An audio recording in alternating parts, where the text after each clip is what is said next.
Breaking news చూస్తున్నారు. Iran Israel పైన చేస్తున్న దాడుల్లో ఇప్పటికే అక్కడ కొన్ని ఐటీ కంపెనీలు కూడా తీవ్రంగా దెబ్బతిన్నాయి. మైక్రోసాఫ్ట్ కంపెనీతో పాటు ఇతర కొన్ని కంపెనీలు, ఐటీ కంపెనీలు ఇరాన్ చేస్తున్న దాడుల్లో కూడా చాలా తీవ్ర స్థాయిలో దెబ్బతిన్నాయి. అయితే ఇరాన్ ఇంకా ఇజ్రాయెల్ మధ్య జరుగుతున్న కాన్ఫ్లిక్ట్ ఇప్పటికే 8 రోజులుగా అక్కడ యుద్ధం జరుగుతుంది. పరస్పరంగా ఒకరిపైన ఒకరు దాడులకు దిగుతున్నారు. అయితే దాడుల్లో భాగంగా ఇరాన్ చేస్తున్న దాడుల్లో టెక్ కంపెనీ అయిన మైక్రోసాఫ్ట్ కూడా ధ్వంసమైంది. సో దీంతో కంప్లీట్గా అక్కడ ఇజ్రాయెల్లోని ఐటీ పార్క్ టార్గెట్గా కూడా ఇరాన్ దాడులు చేసింది. బీర్ షెవా ఏరియాలో టెక్ పార్క్ పై కూడా మిసైళ్లతో దాడికి దిగింది ఇరాన్. అయితే మైక్రోసాఫ్ట్ ఆఫీస్తో పాటు ఇంకా ఇతర కంపెనీలకు కూడా భారీగా నష్టం చోటు చేసుకుంది. అయితే మైక్రోసాఫ్ట్ R&D హెడ్ క్వార్టర్స్గా ఉన్న బిల్డింగ్ పైన కూడా బాంబులతో విరుచుకుపడింది ఇరాన్. సో దీంతో మిసైళ్ల ధాటికి ఐటీ కంపెనీల్లో కూడా పెద్ద ఎత్తున మంటలు వ్యాపించాయి. అయితే అక్కడ ఉన్న వాళ్ళు వెంటనే అక్కడ భయంతో పరుగులు తీశారు.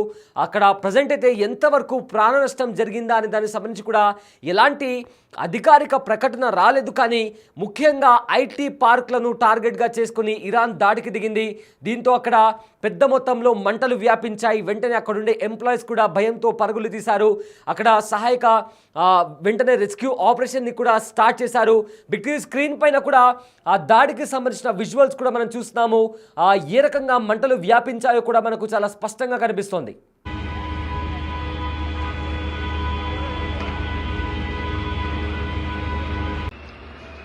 ما شلون يذوق الشام يا متغفر يا لين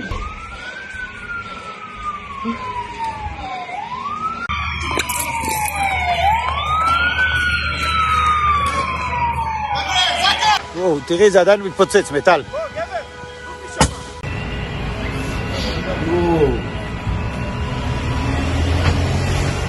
וואי, אלוהים, מה קורה?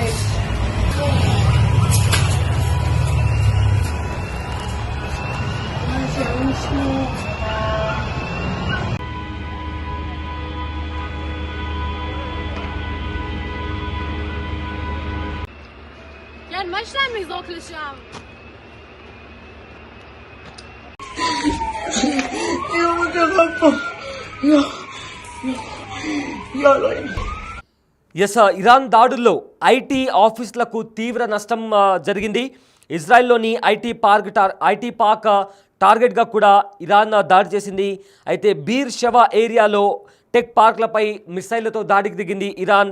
అయితే దీంట్లో మైక్రోసాఫ్ట్ లాంటి దిగ్గజ కంపెనీలతో పాటు ఇతర కంపెనీలకు కూడా భారీగా నష్టం జరిగింది. మైక్రోసాఫ్ట్ R&D హెడ్ క్వార్టర్స్ ఉన్న బిల్డింగ్ పైన బాంబు దాడి జరిగింది. అయితే టెక్ ఐటీ పార్క్కి సమీపంలోనే ఎయిర్ బేస్ దగ్గర మిసైళ్లతో దాడికి దిగింది. సో దీంతో ఐటీ కంపెనీస్లో పెద్ద ఎత్తున కూడా మంటలు చెలరేగాయి. సో మొత్తం మీద ఇరాన్ ఇంకా ఇజ్రాయెల్ మధ్య ఇంకా యుద్ధం కొనసాగుతూనే ఉంది. ఇవాళ 8వ రోజు. అయితే ఇజ్రాయెల్ మొదట దాడి చేసిన తర్వాత అణుస్థావరాలపైన ఇజ్రాయెల్ దాడి చేసింది. ఆ దాడుల్లో ఇరాన్కి చెందిన 2 న్యూక్లియర్ సైంటిస్టులు, అదేవిధంగా కొంతమంది కీలక అధికారులు కూడా ఆ దాడుల్లో చనిపోయారు. ఆ తర్వాత ఇరాన్ హెచ్చరించింది, ఖచ్చితంగా ప్రతీకార దాడి తీర్చుకుంటాము అంటూ కూడా ఇరాన్ హెచ్చరించింది. అప్పటి నుంచి కూడా ఇరాన్ ఇంకా ఇజ్రాయెల్ మధ్య భీకర పోరు నడుస్తుంది. ఇరు దేశాలు కూడా ఒకరిపైన ఒకరు దాడులు చేసుకుంటున్నారు. మిసైల్స్తో, డ్రోన్స్తో, అదేవిధంగా రాకెట్స్తో కూడా దాడులు చేసుకుంటున్నారు. అయితే మొదట 5 రోజులు ఇజ్రాయెల్ ఇరాన్ను ముప్పు తిప్పలు పెట్టింది. ఏవైతే అణుస్థావరాలు ఉన్నాయో, న్యూక్లియర్ పవర్ పాయింట్స్ ఉన్నాయో అక్కడ వాటిని టార్గెట్ చేస్తూ ఆర్థికంగా ఇరాన్ను దెబ్బతీసేలా కూడా దాడికి దిగింది ఇజ్రాయెల్. ఆ తర్వాత కాస్త నెమ్మదించింది. అప్పటి నుంచి కూడా ఇరాన్ పుంజుకొని ఇజ్రాయెల్ పైన మెరుపు దాడులు చేస్తుంది. బాలిస్టిక్ మిసైల్తో, హైపర్సోనిక్ మిసైల్స్తో కూడా దాడికి దిగింది. ఇవాళ ఉదయం కూడా బాంబులతో కూడా ఇరాన్ ఇజ్రాయెల్ పైన దాడికి దిగింది. నిన్న కూడా ఒక హాస్పిటల్ పైన దాడి జరిగింది. అయితే ఆ హాస్పిటల్ కింద ఆర్మీ బంకర్స్ ఉన్నాయి, అదేవిధంగా ఆర్మీ బేస్ క్యాంప్ ఉంది. అందుకే ఆ హాస్పిటల్ పైన దాడి చేయాల్సి వచ్చిందని కూడా ఇరాన్ ఒక బ్లూ ప్రింట్ కూడా రిలీజ్ చేసింది. అయితే ఆ తర్వాత ఆ హాస్పిటల్ పైన దాడి చేసిన తర్వాత ఇజ్రాయెల్ ప్రధాని నేతన్యాహు ఖచ్చితంగా ఈసారి మరొక అణుస్థావరం పైన దాడి చేస్తామంటూ కూడా సిగ్నల్ ఇచ్చారు. నేతన్యాహు చెప్పిన కొద్దిసేపటికే ఇరాన్లో ఉన్న మరో అణుస్థావరం పైన కూడా కూడా ఇజ్రాయెల్ దాడి చేసింది. దీంతో అక్కడ ఉండే కొన్ని భవనాలు కూడా ధ్వంసమయ్యాయి. అయితే ఇవాళ పొద్దున్న నుంచి కూడా, ఇవాళ మార్నింగ్ నుంచి కూడా ఇరాన్ మరోసారి దాడికి దిగుతుంది, బాంబులతో దాడికి దిగుతుంది. అయితే ఈ దాడిలోని భాగంగా ఐటీ కంపెనీల దగ్గర ఉన్న ఎయిర్ బేస్ పైన దాడి చేసింది. అక్కడే దగ్గరలో ఉన్న మైక్రోసాఫ్ట్ లాంటి దిగ్గజ కంపెనీలతో పాటు మరో కొన్ని ఐటీ కంపెనీస్ కూడా అక్కడ ఉండడంతో ఆ దాడుల్లో ఆ కంపెనీ దగ్గర కూడా మంటలు చెలరేగాయి. దీంతో అక్కడుండే జనాలు కూడా భయంతో పరుగులు తీశారు. సో మొత్తం మీద అక్కడ ఎక్కువగా మైక్రోసాఫ్ట్ అదేవిధంగా ఐటీ రంగానికి సంబంధించి కూడా ఇజ్రాయెల్కి భారీ నష్టం జరిగింది. సో దీంతో నెక్స్ట్ స్టెప్ ఇజ్రాయెల్ది ఏమవబోతుంది, ఇక ఇరాన్ ఏం చేయబోతుంది అనేది కూడా ఇప్పుడు ఒక పెద్ద క్వశ్చన్ మార్క్లా మారింది. సో ఇప్పటికే అమెరికా కూడా ఇరాన్ను హెచ్చరిస్తోంది. అదేవిధంగా కంప్లీట్గా న్యూక్లియర్ డీల్కి సంబంధించి ఒక ఒప్పందానికి రావాలంటూ కూడా అమెరికా ప్రెజరైజ్ చేస్తుంది. కానీ ఎలాంటి ప్రెజర్కి కూడా ఇరాన్ లొంగట్లేదు. సో మరోవైపు చైనా, నార్త్ కొరియా అదేవిధంగా రష్యా, ఈ 3 దేశాల పేర్లు కూడా వినిపిస్తున్నాయి. సో ఈ దేశాలు ఖచ్చితంగా ఇరాన్కి అండగా నిలుస్తాయనే ఒక చర్చ కూడా నడుస్తుంది. ఈ చర్చలో భాగంగా ఇప్పటికే నార్త్ కొరియా ఖచ్చితంగా ఇరాన్కే సపోర్ట్ అందిస్తుంది. ఎందుకంటే నార్త్ కొరియా ఇంకా రష్యా వీళ్ళిద్దరూ ఫ్రెండ్లీ అలైన్స్ కాబట్టి, ఒకవేళ ఆల్రెడీ రష్యా ఇజ్రాయెల్ చేసిన దాడిని ఖండించింది కాబట్టి, సో ఇండైరెక్ట్గా ఇరాన్కు సపోర్ట్ ఇచ్చింది కాబట్టి, సో నార్త్ కొరియా ఇంకా రష్యా వీళ్ళిద్దరూ ఫ్రెండ్లీ అలైన్స్ ఉన్న నేపథ్యంలో ఖచ్చితంగా ఇరాన్కు నార్త్ కొరియా మద్దతు లభిస్తుందంటూ కూడా ఇప్పటికే చాలామంది నిపుణులు కూడా చెప్తున్నారు. ఇక చైనా కూడా రహస్యంగా ఇరాన్కు మద్దతు పలికిందనే చర్చ కూడా నడుస్తుంది. రీసెంట్గా బోయింగ్ విమానాలతో చైనా తన దేశంలో ఉన్న ఆయుధాలను అదేవిధంగా ఎవరైతే చైనాకి సంబంధించిన సైనికులను కూడా ఇరాన్కు పంపించినట్లు కూడా ఒక చర్చ నడుస్తుంది. సో మొత్తం ఇదంతా నడుస్తున్న టైంలో ఏకంగా ఒకవేళ ఈ యుద్ధం కాస్త ఇతర దేశాలకు అది పాకితే ఖచ్చితంగా రష్యా, చైనా అదేవిధంగా నార్త్ కొరియా ఇరాన్కు సహకరిస్తాయనే వార్త కూడా, ఒక చర్చ కూడా నడుస్తుంది. అండ్ ఆల్సో ఇప్పటికే అమెరికా ఇజ్రాయెల్కు తోడుగా ఉంటుంది. ఎందుకంటే ఇజ్రాయెల్ అమెరికాకి చెందిన ఎయిర్ డిఫెన్స్ సిస్టమ్ని కూడా వాడుతోంది. సో ఖచ్చితంగా అమెరికా సపోర్ట్ ఇజ్రాయెల్కి వస్తుంది. కాబట్టి ఒకవేళ ఈ యుద్ధం కాస్త మరింత తీవ్ర రూపం దాలిస్తే ఖచ్చితంగా 3వ ప్రపంచ యుద్ధానికి దారితీస్తుంది అనే ఒక వాదన నడుస్తోంది.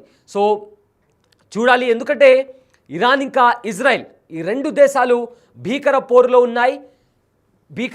ఉన్నాయి. సో ఫర్దర్గా ఈ యుద్ధం ఎలాంటి మలుపు తీసుకుంటుందో ప్రతి ఒక్కరు కూడా, ఇరు దేశాల్లో ఉన్న ప్రజలు కూడా భయాందోళనకు గురవుతున్నారు. ఇజ్రాయెల్ అంతా కూడా ఎమర్జెన్సీ అలార్మ్స్ మోగుతూనే ఉన్నాయి. కంటిన్యూస్గా ఎమర్జెన్సీ అలారమ్స్ అనేవి కంటిన్యూస్గా మోగుతూనే ఉన్నాయి. దీంతో పరస్పరంగా అటు ఇరాన్ సుప్రీం లీడర్ ఖమైనీతో పాటు ఇటు ఇజ్రాయెల్ అధ్యక్షుడు నేతన్యాహు వీళ్ళిద్దరు కూడా సోషల్ మీడియాలో అప్ టు డేట్ పోస్ట్ చేసినప్పటికీ కూడా ఇటు అమెరికా కూడా ట్వీట్లతో డైలాగ్ వార్ నడుస్తుంది. ఇజ్రాయెల్ ఇంకా ఇరాన్కి మధ్య కూడా డైలాగ్ వార్ నడుస్తుంది. అదేవిధంగా అమెరికా ఇంకా ఇరాన్ మధ్య కూడా డైలాగ్ వార్ నడుస్తుంది. నిన్నటి వరకు ట్రంప్ కూడా 2 రోజుల్లో కీలక పరిణామాలు చోటు చేసుకోబోతున్నాయని కూడా అన్నారు. తర్వాత సిచ్యువేషన్ రూమ్లో వాళ్ళందరూ ఒక సమావేశం ఏర్పడిన తర్వాత మరొక 2 వారాల్లో ఈ సమస్యకు సంబంధించిన పరిష్కారం వస్తుంది. అయితే రాబోయే 7 రోజుల్లో కొన్ని కీలక పరిణామాలు చోటు చేసుకోబోతాయి. ఆ తర్వాత న్యూక్లియర్ డీల్కి సంబంధించి కూడా ఇరాన్తో చర్చిస్తామంటూ కూడా ఇవాళ వైట్ హౌస్ అధికారిక ప్రతినిధి కూడా చెప్పడం జరిగింది. సో ఇవాళ కూడా కొన్ని కీలక పరిణామాలు చోటు చేసుకున్నాయి. అందులో ఒకటి ఇవాళ కొన్ని ఐటీ పార్క్స్ పైన దాడి చేయడం ఇరాన్ దాడి చేసింది. ఆ తర్వాత ఇరాన్కు సహకరించడంలో అటు నార్త్ కొరియా అదేవిధంగా రష్యా, చైనా ఈ 3 దేశాలు కూడా ఇండైరెక్ట్గా ఇరాన్కు సహకరిస్తున్నాయనే ఒక చర్చ కూడా నడుస్తుంది. సో మొత్తం మీద రాబోయే మరో 24 గంటల్లో ఏదైనా జరగచ్చు అనే ఒక చర్చ కూడా నడుస్తుంది. ఇక నిపుణుల అంచనా ప్రకారం ఖచ్చితంగా ఒకవేళ ఏ దేశమైనా కాస్త న్యూక్లియర్ వెపన్ని వాడాలని ప్రయత్నించినా కూడా అది కాస్త 3వ ప్రపంచ యుద్ధానికి దారితీస్తుందనే వార్తలు కూడా బయటకు వస్తున్నాయి.